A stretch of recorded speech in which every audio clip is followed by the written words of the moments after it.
Mga katribya, yung bunga po sa tag-ulan, hindi na po natin ito pinagkakagastusan po ng ating mga insecticide. Kumbaga yan, pang maintenance po yan ng ating kalamansi. Pambili po natin siya ng herbicide, paupa natin doon sa tao magtatanggal po ng baging o maglilinis, yung bunga niya mismo. Sabihin, hindi na po manggagaling sa iyo yung pang-aalaga o sa bulsa mo, sa kanya na rin po manggagaling. Kaya pati na rin po yung pambili po natin ng abono sa buwan po ng katapusan ng July or August, makakakuha na po tayo sa pamamagitan din ng kanyang bunga. At importante lang, lagi lang yung maintenance. Maintain lang po natin yung ating pag-aalaga, pagtatanggal po ng baging, kasama po talaga yan.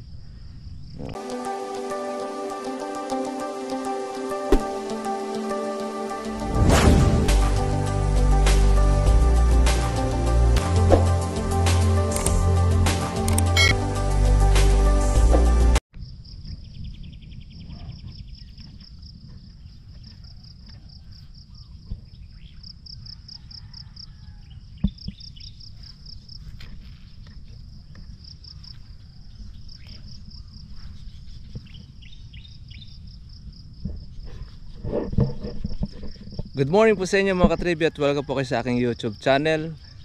Maraming salamat po sa lahat po ng ating mga bagong subscriber na pati na rin po sa ating po mga dati na patuloy na tumututok nito pong ating pong vlog.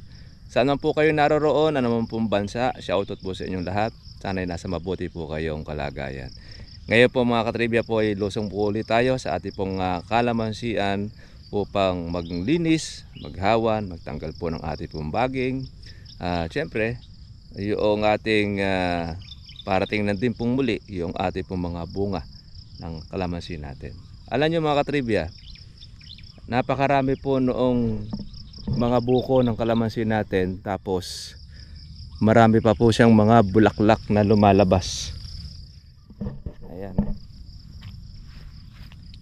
grabe, puno na po siya ng bunga, marami pang mga bulaklak.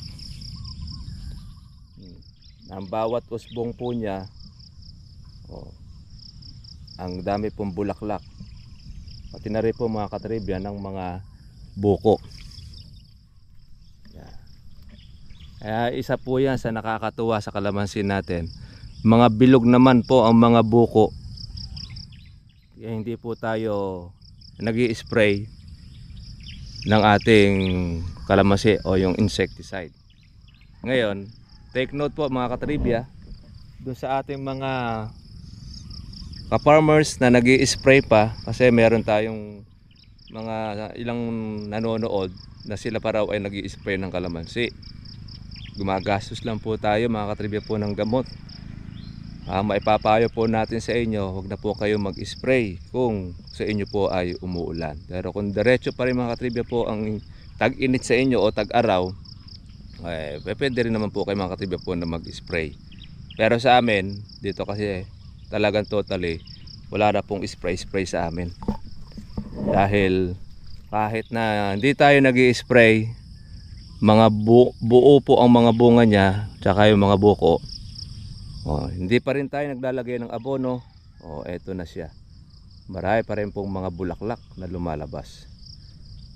Napakainam po talaga pagka meron kang kalamansian, meron kang inaasahan. Isipin ninyo, paano po mahihinto ang kalamansi po sa pagbubulaklak, pagbubunga. Ang dami po niya. Grabe, magtuloy lang po ang 1/4 nito ay talaga pong hihitik po sa bunga ang kalamansi po ninyo. Ayan, dahil po mga maliliit na mga buko. Ayan o.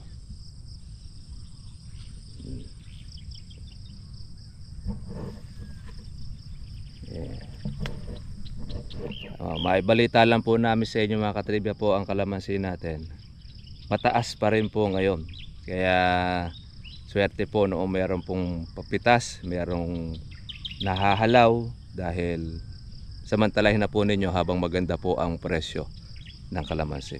Isipin ninyo, ngayon lang po nangyari sa istorya ng magkakalamansi. Ang buwan ng June, maabot po ng 1.5, 1.6, 1.7, 1.8 and so on, yung pong presyo ng kalamansi. Kuhanan po mga katribya pa po sa puno yan. Ibig sabihin, noong mga nakakaraang mga taon, ang June, 700 ang presyo. 700, 800, swerte na po dyan yung 800, pero kadalasan dyan 600, 700. Pero ngayon 1.7, 1.6, sangka pa. Nasa na kaya yung mga basher na lagi bumabati sa atin na hindi na raw mabili ang kalamansi? Nasa na kaya kayo ngayon? Marami pong naghaharap ng kalamansi, wala pa pong maibigay po yung iba na may kalamansian. Tapos meron bang pagka daw nagtanim ng kalamansi, hindi na ka mabibili, lalo kang babagak, hindi na katataas. Kumbaga hawak na nila po yung presyo ng mga basher. Kumbaga para sa kanila, wala nang pag-asang tumaas ang kalamansi. Ngayon, tahimik po sila. Pero pagka bumabagsak ang presyo ng kalamansi, mag-iingay na naman po yung mga kaibigan natin mga basher. Wala na lang po siguro silang masabi.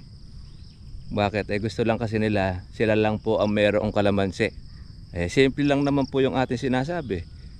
Kung di na ka mabili kalamansi, ayon na doon sa ating mga basher, kayo naman po magpatay ng kalamansi. Hayaan natin magtanim ng kalamansi ang may gusto. Baka sila naman po tumaas naman ng presyo. Yung sa iyo, mababa naman. Ganun lang yun. Kung minsan, meron kasi mga tao, selfish. Gusto lang yung kanyang pansarili lang. Ayaw niya no ang kanyang kapwa-tao ay makinabang doon sa kanyang inaalagaan. Gusto niya, kung siya po ay kikita, siya lang po ang jumakpat. Meron talang taong ganon. Ayaw niyang i-share, ibahagi yung kanyang nalalaman sa pag-aalaga po ng kalamansi. Tayo mga katribya, binabahagi po natin sa ating po mga kapwa magkakalamansi yung pong pamamaraan ng ating pong pag-aalaga.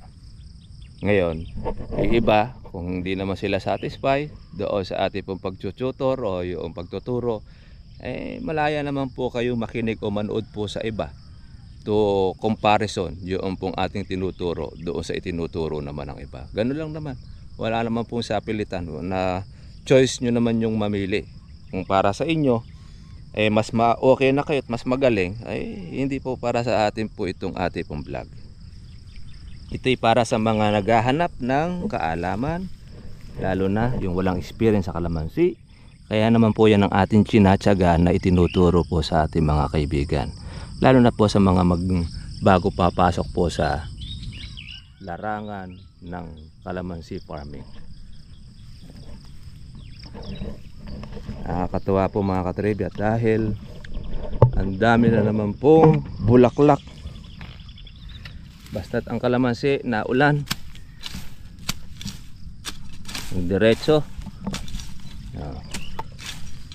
Pinuputol po natin yung ating hindi napatay ng ating herbicide.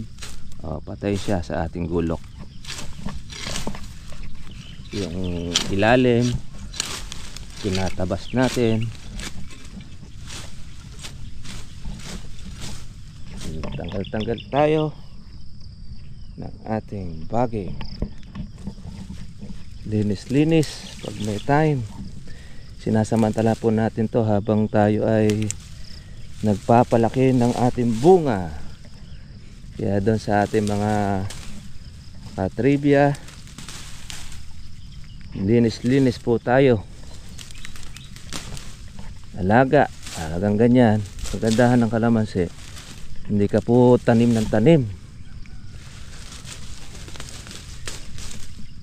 Alaga lang tayo ng alaga. Para po sa kaalaman po ng ating mga bago na ating subscriber, ang kalamansi hindi po siya kagaya po ng dalanghita or dalandan na once a year ang kanya pong pagbubunga, na kahit hindi mo siya tubigan, hindi mo siya lagyan po ng abono, nabubuhay, gaganda at magbubunga. Ang kalamansi natin, pag hindi mo ito inalagaan sa loob ng 1 taon, ay sigurado patayin na po ang kalamansi ninyo.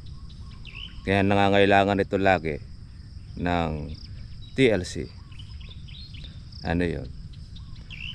Yung TLC is tenderness, love and care.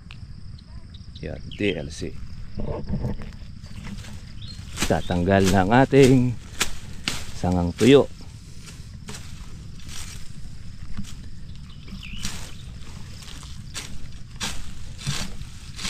Paglilinis, kaakibat niyan ang ating paghahawan.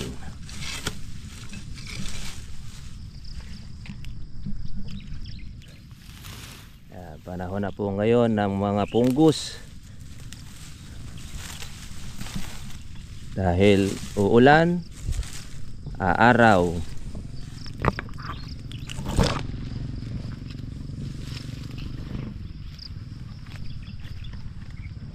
Okay. Dala rin natin ito para doon sa pag ayaw nating sumuot sa ilalim, ay atin naman po siya dudukutin ng ating lingkaw o panggapas.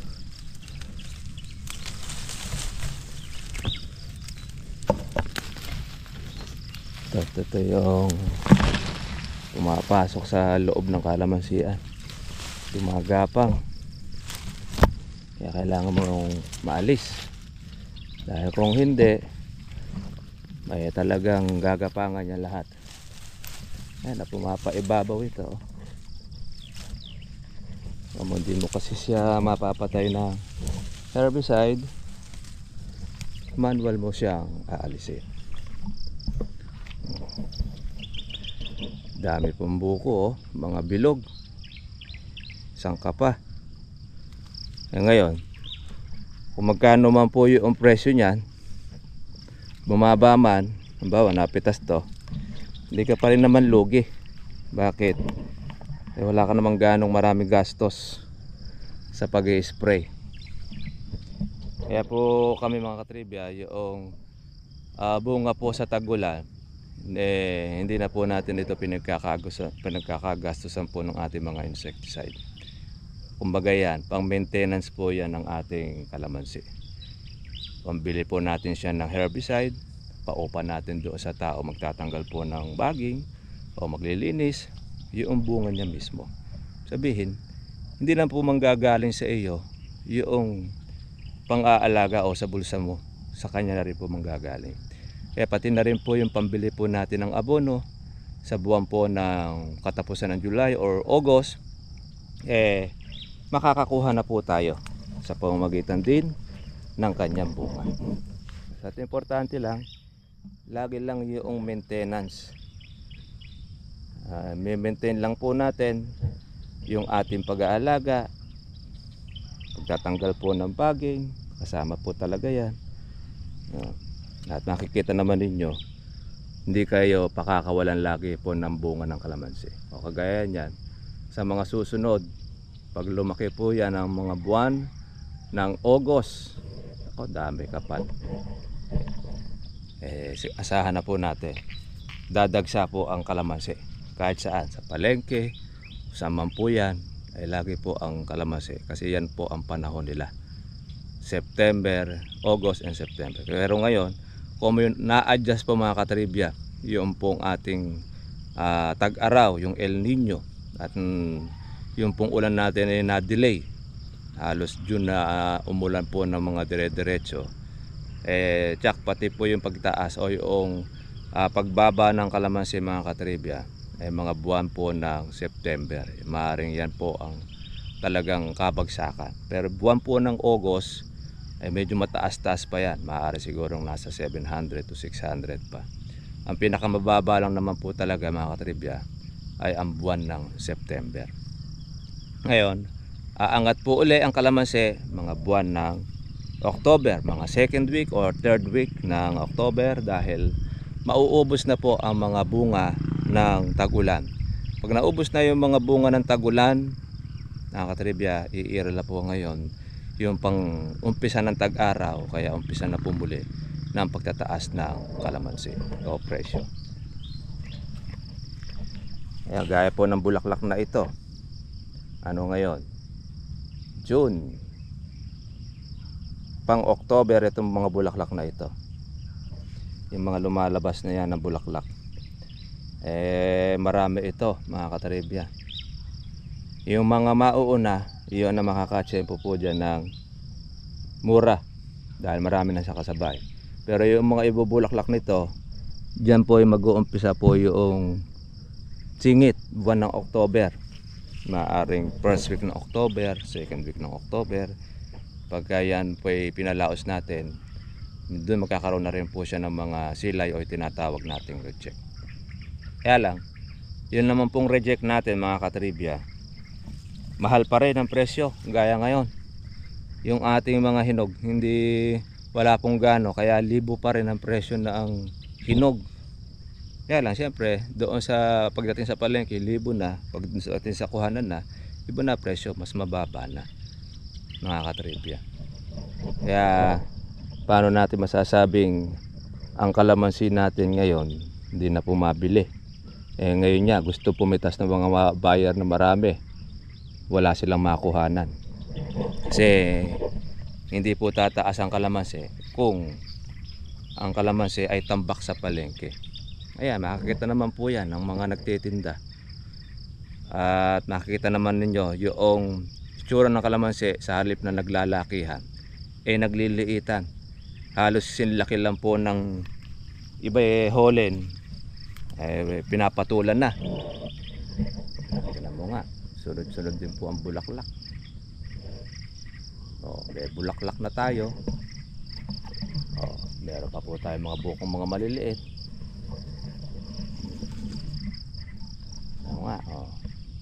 Saan ka pa? Di pa po natin ito nalalagyan po ng organic fertilizer.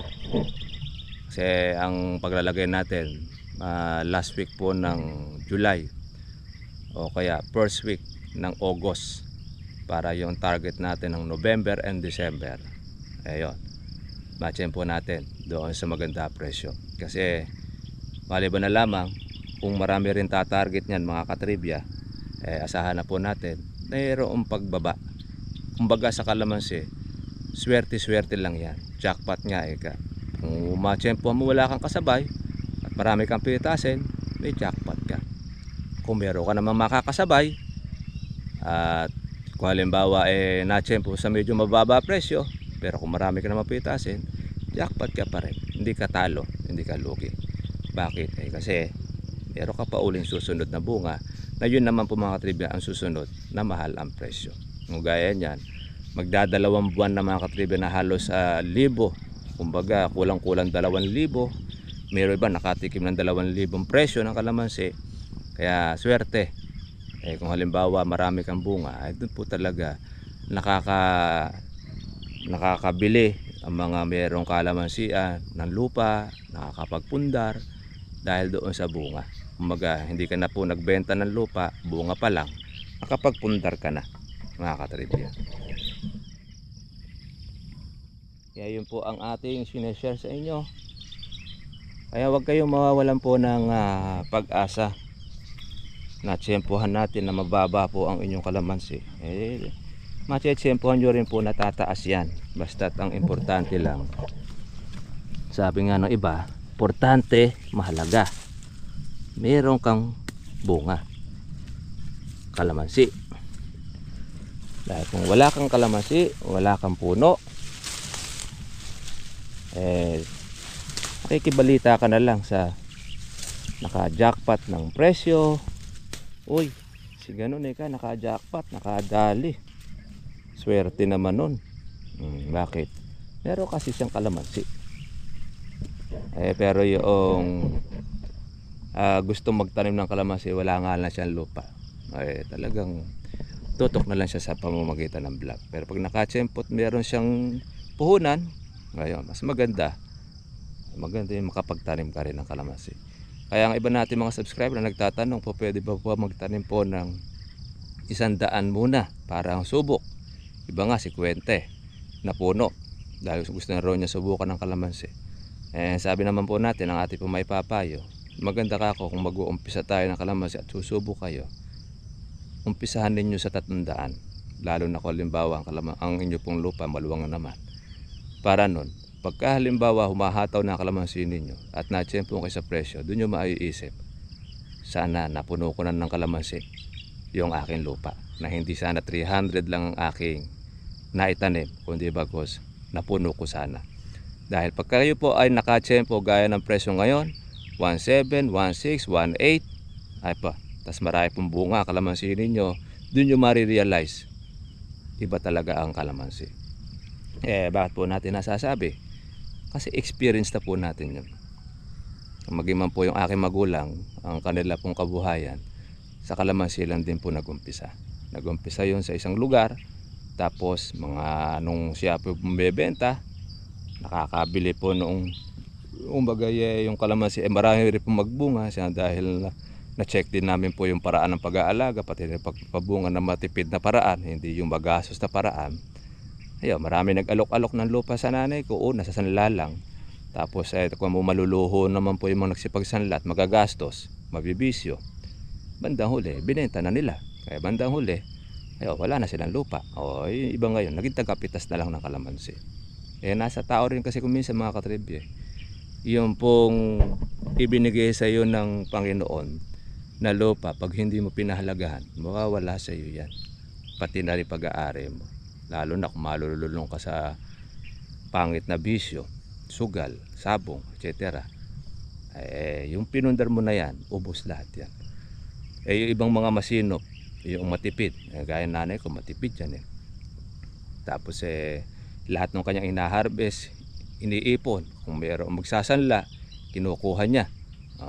Nadadagdagan po yung taniman ng kalamansi. Pagka umani, ay talaga namang bulto. Kaya bunga pa lang ay makakapagpundar na ng kalamansi. Pwede yung lupa o pwede rin po kung ano man ang iyong gugustuhin. Sabi nga nung nanay ko, kung yung pera inilagay niya doon sa bahay, hindi na po magiging kalirito kalawak po ang kanyang kalamansian. Dahil nauwi na sa bahay. Kasi pagka ang bahay doon mo yung pinaglaanan, tulog na ang pera mo. Ang bahay, pag ginawa mo, paglipas ng ilang panahon, hindi na siya ganun kaganda. Parang sasakyan. Pag binili mo sasakyan, mahal mong binili, 2 milyon, 1 buwan mo palang nagamit o 2 buwan, pag ibebenta mo yun, mura na rin, halos na may bebenta. Pag hindi mo na siya maibebenta sa talagang 2 milyon, kumbaga lugi ka na.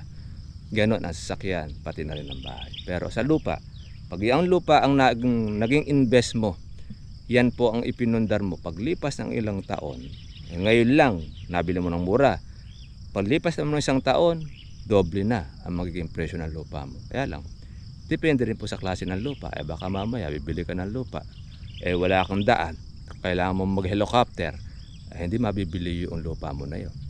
Kaya kung bibili kayo ng lupa, dapat may right of way, kompleto, papel, dokumento, lahat, para kung halimbawa magkaroon man po ng problema, wala po kayong walang pwedeng humabol, kasi lahat pirmado, lahat kompleto. At least pera ninyo naka-invest po sa lupa. Taniman mo ng kalamansi, pinakatubo yon ng inyong lupa. Ano man ang itanim mo, may tubo ka na. Pag halimbawa dumating yung panahon, nadaanan pa yan ng nung highway, lalo mas magiging triple ang presyo ng inyong lupa. Ganun lang po mga katribya. Kaya binibigyan ko po kayo ng technique. Ngayon, halimbawa may lupa naman kayo, di naman po ninyo natatrabaho, umpisahan na po natin trabahuhin mga katribya. Sayang, tingnan nyo po ang sa amin, nadagdagan po kami muli ng blessing. Tinanim natin kaagad ng kalamansi dahil siyempre kalamansi po yung itinuturo po natin, ang ating pong tutorial.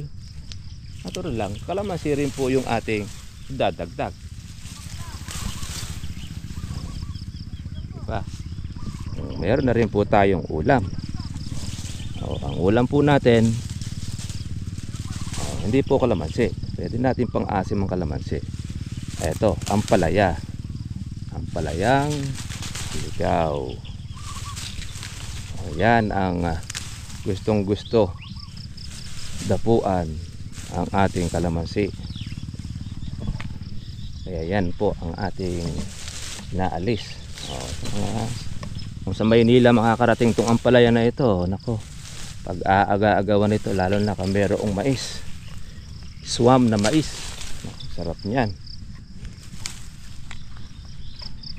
Lang sa dami, hindi mo na rin po maaagad.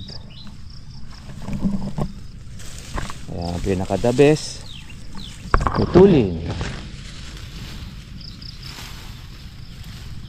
Ayan, alisin ang ating baging.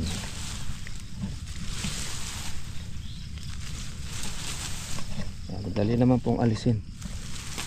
Kailangan bubunutin lang po natin para hindi na po siya tumubo. Hindi kasi natin siya na binunot, susupang na naman uli.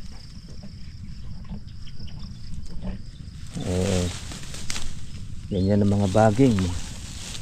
Bakit agad dyan talaga yan? Bagay yung ating tanim dayo. Pag di mo na mga lang inalis, ikaw naman ang babagingin, magugubat. Okay? Kaya yung ating po maipapayo sa ating po mga merong kalamansian, tuloy-tuloy lang po ang inyong alaga. Itong tag-ulan, tutok lang natin po itong ating ilalim.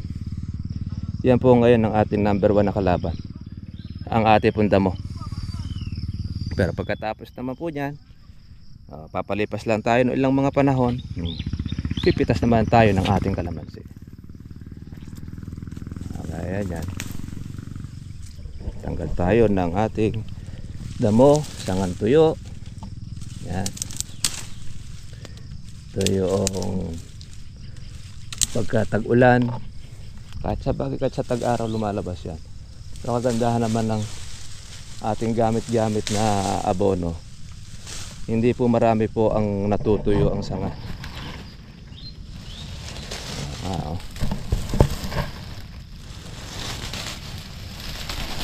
Dati-rati, ingat na ingat tayo sa bulaklak. Baka malagas pag hinilan natin ng baging. Ngayon, sobra-sobra ang dami sa bulaklak. Kaya nga yung iba, may nagtanong sa akin, kung mo ngayon ay tag-ulan, tinatanong kung paano lagasin daw ang bulaklak. Kaya iba naman nagtatanong, paano pamulaklakin ni ang kalamansi. Dahil yung kalamansi niya ayaw magbunga, ayaw magbulaklak. Yun naman pong kabila, ang kalamansi naman ng kabila, punong-puno ng bunga, punong-puno ng bulaklak. Kaya ang tanong niya, paano lagasin ang bunga? Sa kabila naman, paano pamulaklakin? Kaya mahirap Hindi mo lang kung sa kasusuling Kaya mas maganda pagbalik na rin natin Gaya nito, paano mo lalagasin ang napakaraming bulaklak na yan? Merong nag-suggest, sprayin doon ng herbicide. Malalaglag nga. Kaya lang, pati yung kalamansi mo, herbicide din. Tetepok din. Yun. Napakarami kasing buko nito. Matsyempo lang natin dito 500. Bawi na rin tayo rito mga katribya. Trabaho muna po tayo. Naikuha lang po natin yung pong ating pong mga baser. Pagka matataas ang presyo ng kalamansi, nakatahimik. Pagka mura kalamansi, anong iingay? Wala na sila pong magawa. Basta yung ating pong masasabi sa mga may plano magtanim, tuloy ninyo. Bagay po yun na hindi naman ninyo pagsisisihan. Dahil kami, experience po natin yan. Yung aming, lahat ng aming lupa, puro may tanim na kalamansi. Ngayon naman, humaharvest po tayo. Yung ngayon ang nagsusupply sa ating mga pangailangan. Meron nga tayong kausap dyan po sa Magpapalayok. sa San Leonardo nag-umpisa lang din ang kanyang kabuhayan sa kalamansi. Yun naman na sinishare namin sa inyo para meron kayong idea. Ngayon, kung pakikinggan ninyo yung mga alingas-ngas ng mga alimuong ng kung sino-sino pa man na kayo po'y pipigilan, nasa sa inyo naman yun. Hindi ko naman po kayo pinipilit o hinihikayat na magsipagtanim kayong lahat. Kasi pagkakalamansi naman itatanim ninyong lahat, at wala na po ang palay, wala na po ang gulay, ano pa man, magiging puro maasim na po tayo. Hindi naman po ganun. Kailangan din po natin mga katribya ng bigas, palay, gulay, etc. Kumbaga ito, kung po pwede lang naman ang kalamansi sa inyong lugar, subukan nyo lang. Paano mga katribya, dito lang po. God bless po sa inyo. Kita-kita lang po tayo po bukas. Bye-bye.